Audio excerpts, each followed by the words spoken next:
हमारे मुख्य अतिथि निवाई पीपल के विधायक श्री राम साई जी वर्मा, हमारे प्रदेश अध्यक्ष हरिवल्लभ जी मेघवाल और सब लोगों की उपस्थिति में सारे पत्रकार साथियों को संबोधित करें। सम्मानीय हमारे चेयरमैन साहब, हमारे राजस्थान प्रदेश के अध्यक्ष हरिवल्लभ जी और मेरे पुराने साथी, वर्तमान जो कार्यकारिणी है आपकी, सभी अध्यक्ष, महामंत्री, सेक्रेटरी और सभी पत्रकार बंधु। पत्रकारिता जैसे देश में चौथा स्तंभ माना जाता है और पत्रकारिता ही एक ऐसी चीज़ है जो सही को सही और गलत को गलत बता सकती है। और आज उसी का रिजल्ट है कि आज पत्रकार संघ जो जार बना है, जार में और भी कई लोग रहे होंगे, लेकिन जो सही को सही बोले।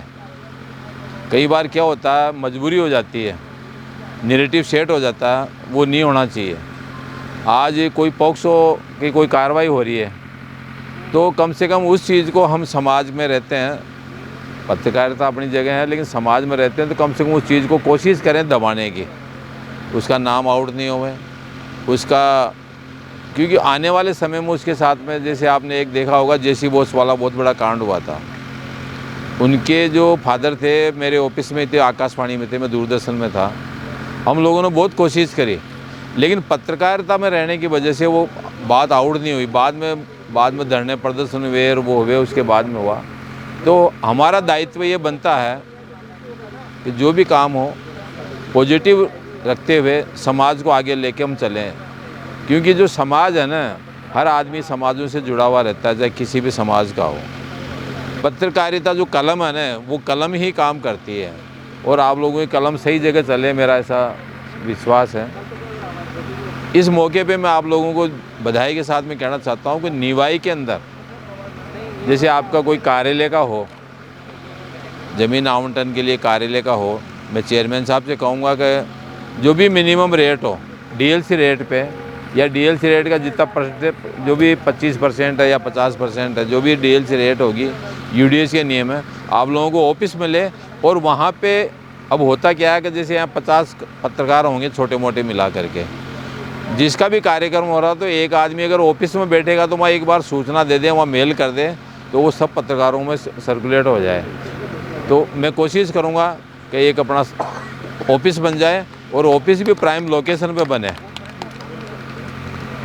इसके अलावा जैसे मैं दूरदर्शन में था,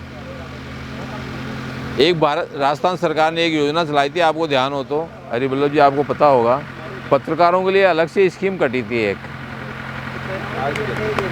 2 बार स्कीम कटी, 2 बार में 1 बार तो मिल गए, दूसरी बार वाली गहलोत साहब की गवर्नमेंट थी, उसने मना कर दिया, भाई ये नहीं हो सकता। दोनों योजनाएं वसुंधरा जी के टाइम में 3 में और 8 के वो 14 में हुआ। पूरी बात सुन तो लो, यहाँ वैसे ही कब्जे हो रहे हैं तो पूरी बात तो सुनो। मैं सकारात्मक वाली बात कर रहा हूँ। तो उस टाइम 3 में और 14 के अंदर वसुंधरा जी ने निकाली, लेकिन 18 में वो स्कीम फेल हो गई। उसका ये कह के फेल कर दिया कि साहब 25% में हम ज़मीन दे नहीं सकते,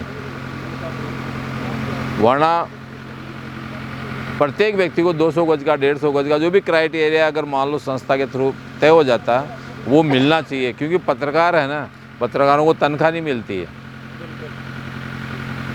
तो कम से कम आजीविका का एक अपना मकान हो जाए, 100 गज में, 150 गज में, 200 गज में।